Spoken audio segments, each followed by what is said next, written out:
Gimana kalau ada anak IPA yang pengen ngambil SNMPTN tapi lintas jurusan? Tadi kan kalau nggak salah Karania juga sempat mention kalau kelas 10 tuh sempat pengen linjur tapi malah tertarik ke FK lagi. Jadi ya nggak jadi linjur gitu. Nah, gimana kalau misalnya ada anak IPA yang pengen SNM lintas jurusan ke Sosum? Apakah ada harapan untuk lolos gitu? Dan kalau misalnya ada harapan, itu tuh perlu memenuhi kriteria yang seperti apa gitu? Menurutku sih masih ada harapan, cuma emang kasus kayak gini tuh jarang banget ya, kayak dari IPA eee, bisa lolos SNM Sosum tuh agak susah. Di sekolahku sendiri juga jarang banget kejadian, tapi kebetulan 2021 kemarin ada kejadian. Dia IPA, nekat karena minatnya dia di jurusan Sosum, jadi dia nekat pilihan pertama dia di jurusan Sosum, dan ternyata dia lolos. Nah, tapi aku lihat lagi ya, oh dia emang rankingnya bagus pertama, rapot dia nilainya bagus-bagus. Yang kedua, prestasi yang dia masukin nih, relevan sama jurusan dia. Jadi kayak walaupun dia anak IPA, tapi dia dari dulu tuh emang sering ikut, olimpiade ekonomi, terus ikut debat-debat yang kayak kebangsaan, intinya kayak yang berhubungan sama sosum, dan itu sering juara emang. Jadi mungkin, dari situ akhirnya, presentase dia lolosnya jadi, lebih meningkat gitu. Menurut aku nggak masalah sih ya kalau emang nekat, tapi pasti kemungkinan peluang untuk lolosnya pasti, lumayan kecil dan jarang banget gitu kalau terjadi, lolos lintas jurusan di SNM, kayak gitu sih. Soalnya lolos di Saintek susah juga ya anak IPA apalagi mau pindah. Betul banget. Kalau dari Kak Virginia gimana nih? Kalau dari aku sih, misal kita IPA terus pengen lintas jurusan ngambil uh, sosum gitu di SNMPTN, itu nggak apa ya, masih ada harapan lah untuk lolos. Karena kebetulan angkatan di atas aku nih, itu ada 2 orang yang pengen ke Fakultas Seni gitu. Dan dua-duanya keterima SNMPTN gitu. Padahal mereka dua-duanya itu dari IPA juga. Tapi kalau Fakultas Seni itu kan ada pertimbangan lainnya, itu portofolio. Dan mungkin kalau kelas aku nih yang 2 orang portofolionya itu emang benar-benar bagus, menurut dosen tuh benar-benar bagus, makanya mereka dapat nilai plus tersendiri dan akhirnya keterima. Kalau dari IPA pen ke sosum sih masih ada kemungkinan, tapi kalau kalau dari IPS pengen ngambil ke pengen ninjur ke saintek mungkin peluangnya lebih sedikit sih. Atau malah nggak bisa bukannya nggak sih atau apa? Bisa nggak sih? Soalnya kan kalau di SBMPTN setahu aku yang IPS nggak bisa linjur ya?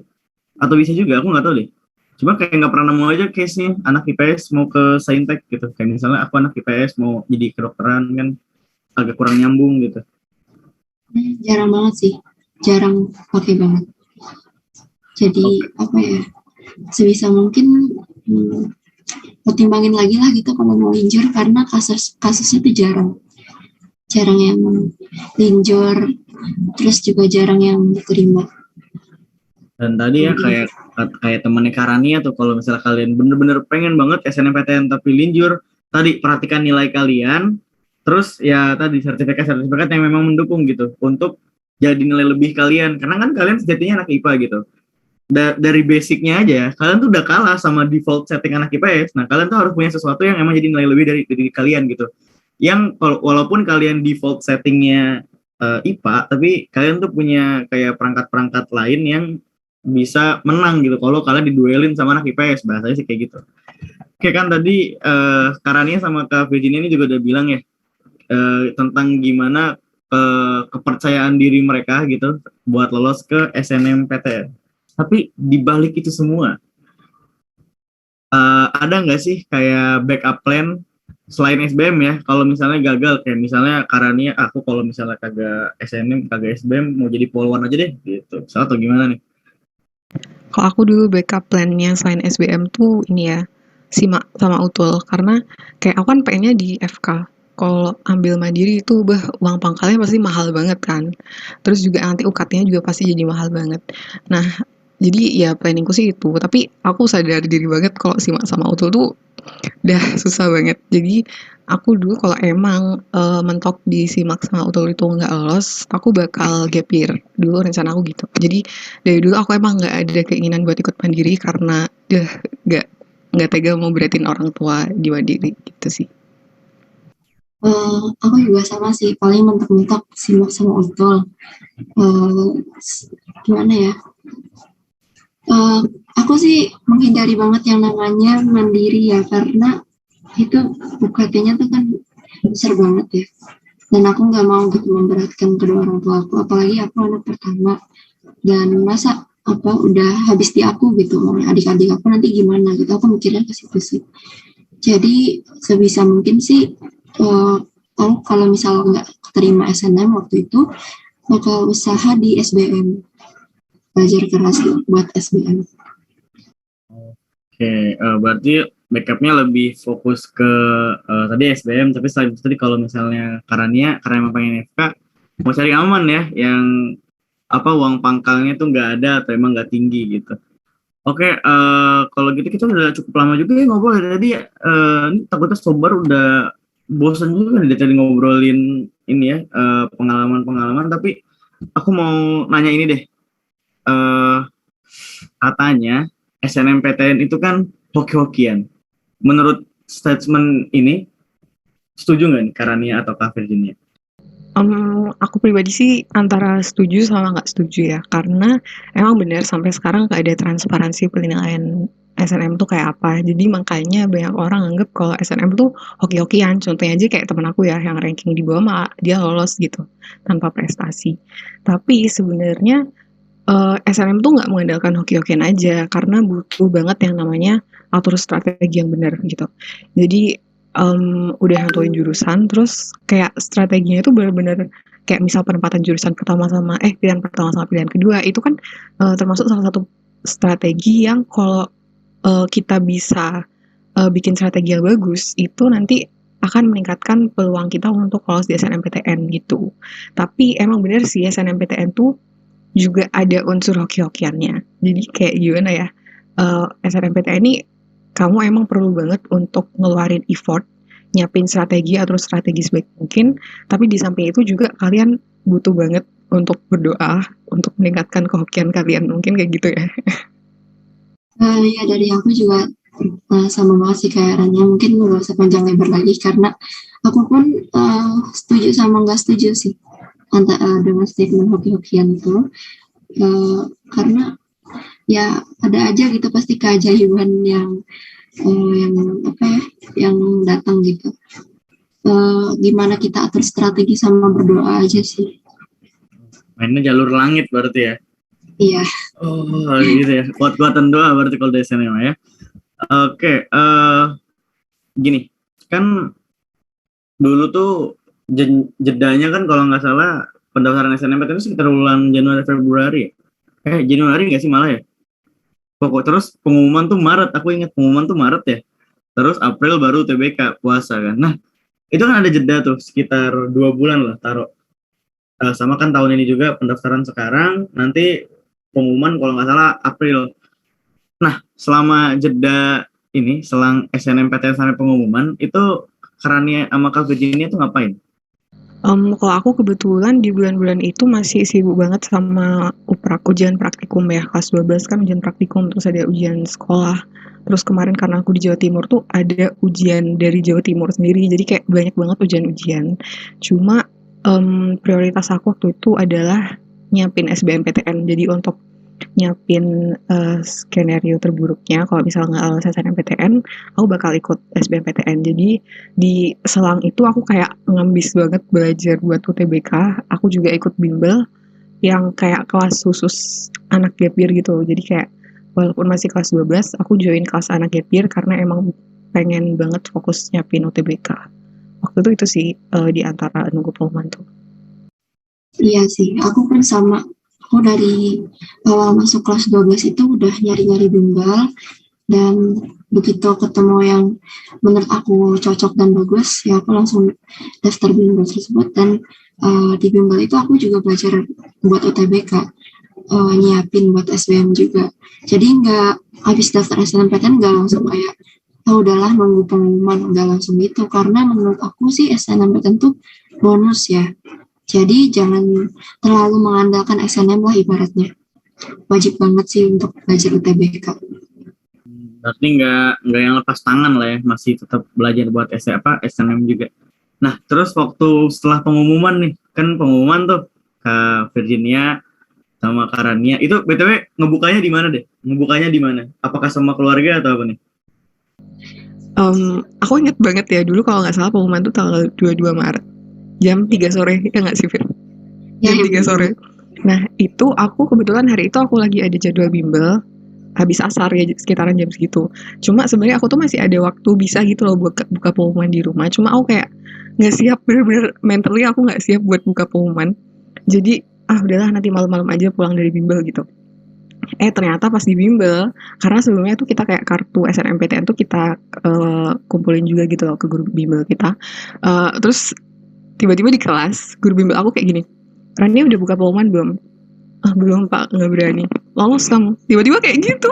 Padahal aku bener-bener gak pengen buka dulu, gak pengen tahu dulu, tapi tiba-tiba lolos kamu, coba buka. Jadi buka tuh lagi di kelas, karena kan yang aku ikut kelas gap year ya, jadi yang daftar SNM satu kelas cuma aku, jadi kayak diliatin banyak orang aku buka pengumuman, terus tiba-tiba geter banget sama nahan nangis tuh.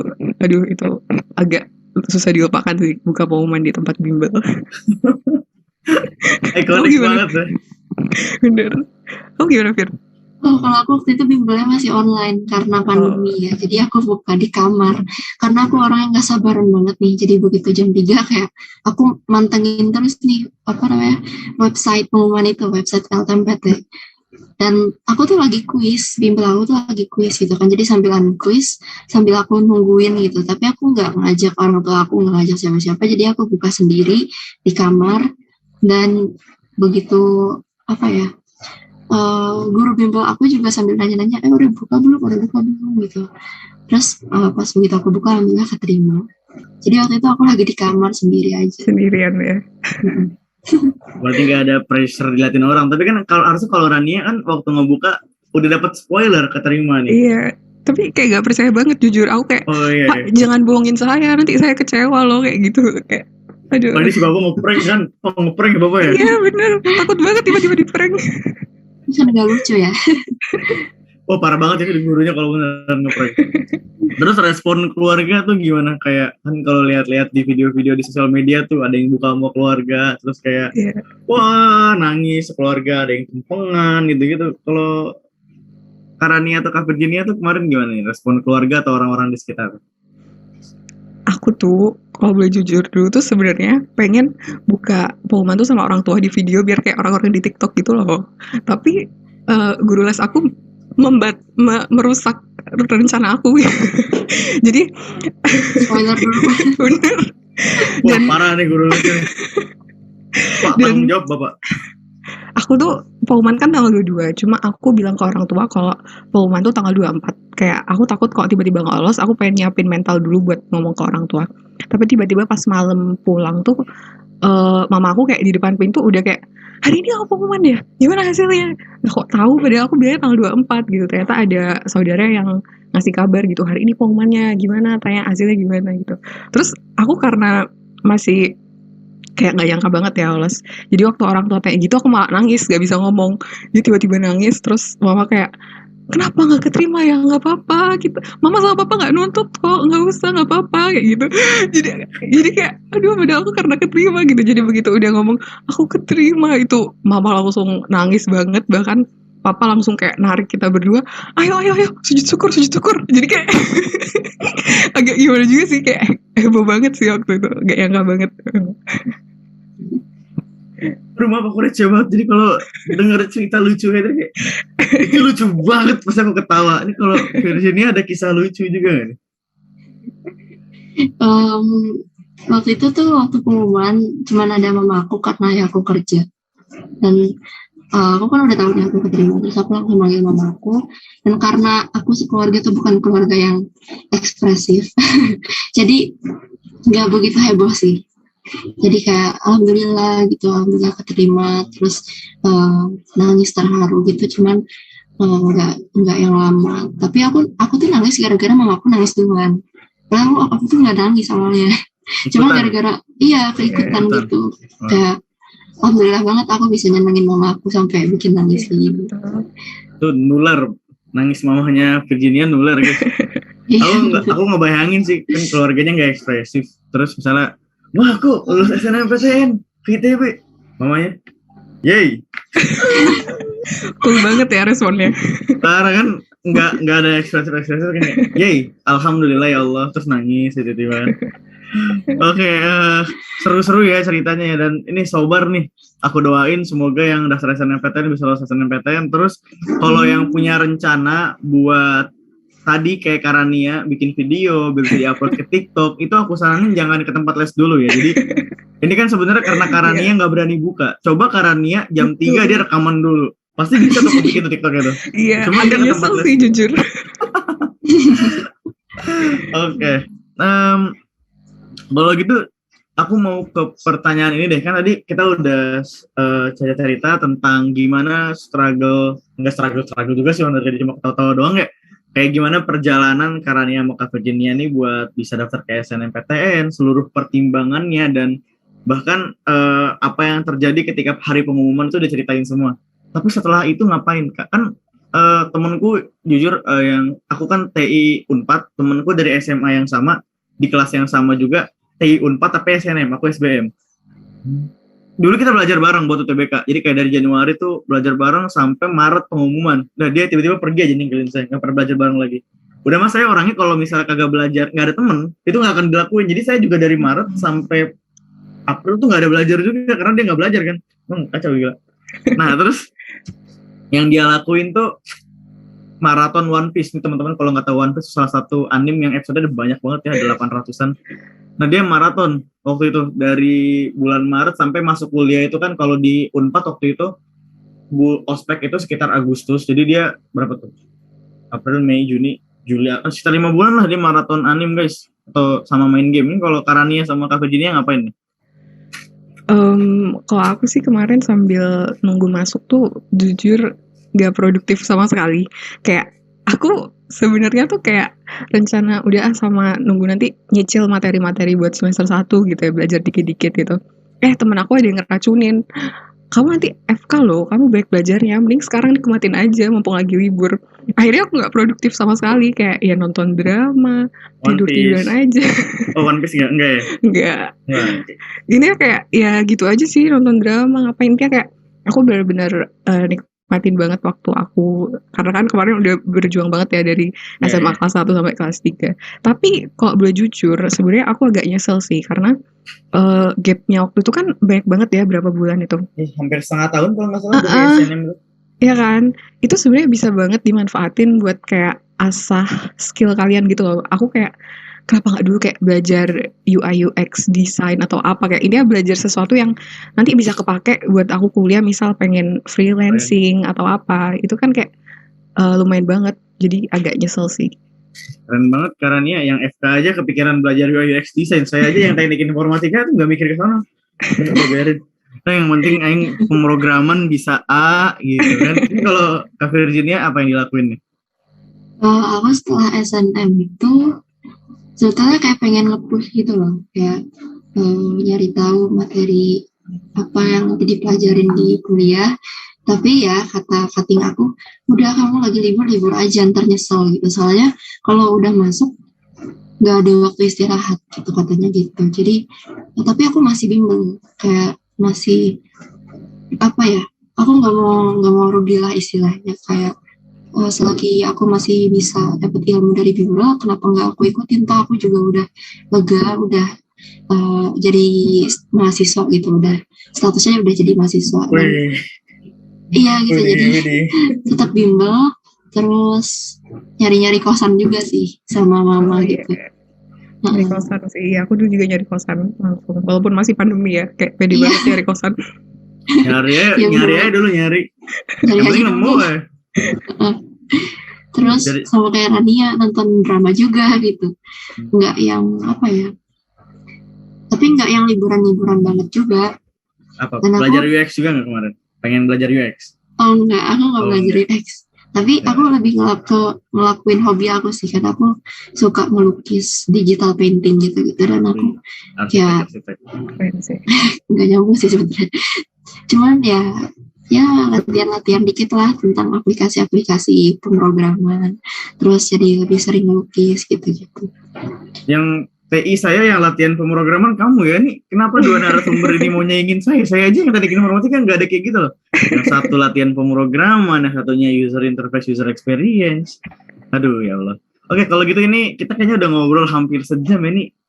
Gak nyangka sih bakal banyak banget topiknya. Mungkin nanti ke depannya aku bakal coba ini kali ya, kurang-kurangin topik nanti buat yang SBM, dan ke depannya juga rencananya Sobar buat podcast Baracita ini bakal kayak nanti ngulas-ngulas kayak jurusan tertentu. Siapa tahu nih yang kepengen lagi nih ketemu sama Karania, bisa lagi ada nih ketika pembahasan kedokteran, atau misalnya mau ketemu sama Kak Virginia, bisa nanti waktu pembahasan SAPPK gitu kan. Ini mungkin jadi last question kita kali. Jadi pertanyaan terakhir, sebagai mahasiswa SNMPTN, ada nggak sih perbedaan perilaku atau misalnya perbedaan perasaan tadi ya, selain pressure buat mempertahankan indeks penilaian, ada lagi nggak sih? Di kampus ya? Iya, gue SNM, gue dihormati gitu. Kalau kamu lewat orang begini gitu, ada nggak? Oh, SNM sembah gitu. Baik banget sih. SNM sembah. Agak hiperbola sih ya. Iya. Tapi sebenarnya emang gimana ya? Kayak semacam pendapat orang tentang SNMPTN tuh, anak-anak yang SNM tuh kayak keren banget gitu ya, kayak udah pasti pinter banget bla bla bla.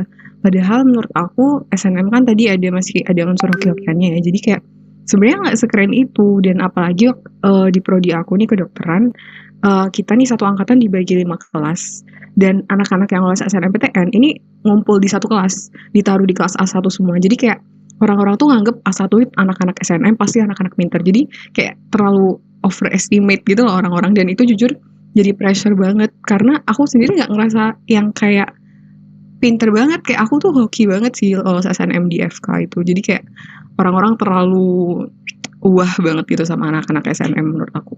Nggak sespesial itu guys gitu ya, pengen ngomong gitu ya. Iya, padahal lebih keren SBM loh, karena aku kan ngerasain sendiri ya, udah sempet nyiapin SBM tuh susah banget, materinya banyak banget kan. Jadi menurut aku malah SBM keren banget. Oh makasih, aduh jadi malu. Ya sama sih. Dari ya sama. Benar-benar kayak nggak sespesial itu ya Ran ya. Yeah. Jadi lebih yang aku rasain sih, anak SBM lebih hebat sih gitu, karena benar-benar diuji gitu kan kemampuannya di UTBK, yang mana materi UTBK tuh nggak semudah itu. Malah bisa dibilang perlu logika banget, perlu nalar kita banget. Tapi tetap senang sih karena jadi batch pertama yang diundang ke grup angkatan gitu. Iya sih. Oh iya. Kemarin sempet tuh kayak orang yang SNM katanya dapat privilege bisa duluan kenal cutting, katanya gitu. Iya sih. Jadi sosokan senioritas sama teman seangkatan sendiri gitu. Nah, lo baru masuk kan, lo nggak tahu kan ada apa aja di unit ini. Wah, nih stadion Unpad nih gitu kan. Ya jadi jangan terlalu bangga karena bisa diterima SNM. Dan yang nggak SNM juga jangan terlalu berkecil hati ya, karena ujung-ujungnya sama aja nggak sih nanti waktu pembelajaran, nggak ada nilai lebih atau apa gitu kan? Sama aja, nggak ada bedanya. Ya kali dia SNM itu dia cuman beberapa bulan lebih dulu diterima di situ kok. Betul. Mulai belajar sama kok. Betul. Makanya tadi mereka bisa nonton drama terus kan ya, karena mulainya bareng sama yang mandiri guys. Yang mandiri tuh mepet-mepet kayak seminggu 2 minggu, yang mereka tuh 6 bulan 5 bulan. Oke. Kalau gitu makasih banyak buat Sobar yang udah nonton ini kayaknya hampir sejam, tapi nggak tahu nanti bakal diedit atau cut atau diapain sama pihak kreatif, kayak itu tanggung jawab mereka lah ya. Kita mah cuma rekaman aja ya. Aku dari Humas, ini juga Kak Virginia sama Karania. Kalau teman-teman mau tahu, mereka tuh dari bagian akademik, cuman kalau Kak Virginia tuh pengajar ya, tutoring akademik bagian tutoring. Iya benar. Aku ngajar materi PBM Indo, bahasa Indonesia. PBM. Kirain ngajar desain Kak. Kan nggak ada di UTBK Kak. Bener juga. Kalau desain kalau UTBK-nya ada desain tuh saya yakin saya nggak akan keterima, soalnya nggak bisa desain parah. Oke, kalau gitu kita untuk menutup acara ini boleh kali ya kesan-pesan dari aku buat Sobar. Enggak dong, dari Karania sama Kak Virginia ya. Boleh dari narasumber untuk Sobar. Kesan-pesannya apa gitu? Yang mau daftar SNMPTN. Pesan aku sih yang pertama pasti pastiin kalau kalian mantep banget di jurusan yang kalian pilih, karena nanti kalian bakal spend kayak 3,5-4 tahun di jurusan itu. Jadi kalau emang kalian nggak mantep tuh nanti makin berat banget rasanya. Terus jangan pernah males konsultasi sama BK. Kayak menurut aku tuh kebanyakan temen aku dulu tuh kayak males gampangin banget konsultasi sama BK, padahal konsultasi sama BK itu ngebantu banget ningkatin presentase kewawasan kalian untuk ngatur strategi. Terus kalau semua usaha sudah kalian lakuin, jangan lupa doa, karena kayak usaha aja tanpa doa tuh kayak meaningless banget sih. Keren parah ya. Selain mengingatkan untuk konsultasi sama BK, juga karena ini meningkatkan kita untuk senantiasa berdoa pada Tuhan Yang Maha Esa. Solehah sekali karena ini. Kalau Kak Virginia gimana? Dari aku sih yang pertama tuh utamakan pilih jurusan sesuai dengan passion kalian. Pastiin kayak kita suka gitu sama jurusan yang kita pilih. Karena kalau misal kita suka, sebanyak apapun tugas yang nanti kita bakal terima, kita bakal ngerjain tugas itu dengan enjoy gitu. Terus yang kedua, atur strategi. Kalau di SNMPTN ini, menurut aku penting sih atur strategi kayak yang misal si A sama si B pengen ngambil jurusan dan PTN yang sama gitu. Nah untuk si B ini yang peringkatnya lebih rendah, mungkin bisa dipertimbangin lagi. Terus yang ketiga, konsultasi sama guru dan juga orang tua gitu. Jadi gimana ya baiknya, apa aku nih apa tepat gitu ngambil jurusan ini, dan apa ortu itu ngizinin apa enggak, merestuin apa enggak, itu penting banget. Terus yang keempat, yakin sama jurusan yang dipilih. Setelah tadi konsultasi dan dapat nih jurusan ini aja gitu, tapi kita sendiri harus yakin gitu sama jurusan yang bakal kita pilih. Terus cantumin sertifikat buat nilai tambah kalau ada. Kalau nggak ada juga nggak apa-apa sebenarnya, karena itu opsional. Terus jangan terlalu berharap sama SNMPTN. Anggap aja SNMPTN tuh bukan pilihan bonus utama lah. Iya, bonus. Kalau keterima ya bonus gitu. Terus terakhir, berdoa sambil persiapin backup lain. Kalau misal backupnya SBMPTN, berarti ya belajar buat UTBK. Gitu. Kalau backupnya Polwan, langsung ya olah fisik gitu ya. Iya, benar. Karyanya udah semangat banget tuh Karania tuh olahraga nih. Sebenarnya Karyanya pengen jadi Polwan tuh, aku yakin deh. Oke, itu dia tadi Sobar, udah ada pesan-kesan dari narasumber kita yang cantik-cantik ini ya. Diingat tuh teman-teman, jangan sampai dilupain. Nah, aku nggak akan ngasih pesan soalnya ya gila, boro-boro SNMPTN eligible juga enggak aku. Kalau dulu aku malas sekali ya untuk sustain nilai. Gila, lulus aja alhamdulillah gitu kan. Oke, udah kali ya kita bakal berpisah nih sama Sobar. Dan jangan lupa untuk tulis di kolom komentar kira-kira apa sih saran buat podcast ini biar lebih enak tuh dari kalian dengerin juga gimana, kasih aja di kolom komentar. Jangan lupa share video ini ke teman-teman kamu yang mau SNMPTN, karena sebenarnya aku telat juga kan ini mau rekaman, jadi nggak begitu fokus ke regulasi atau cara, tapi lebih ke cerita-ceritanya aja sih kan. Kayak tadi tuh Karania pengen belajar UI UX tapi malah nonton drakor setengah tahun gitu kan. Terus ya tadi Kak Virginia juga punya cerita sendiri gitu. Atau misalnya kalau kalian pengen bikin video TikTok, ya jangan ke tempat les dulu, ya banyak lah pelajaran yang bisa kita ambil di podcast kali ini. Kalau gitu aku Riva, dan ya nggak ada Nida ya guys ya, kita doain semoga dia cepat sembuh. Kalau gitu terima kasih sudah menyaksikan video ini.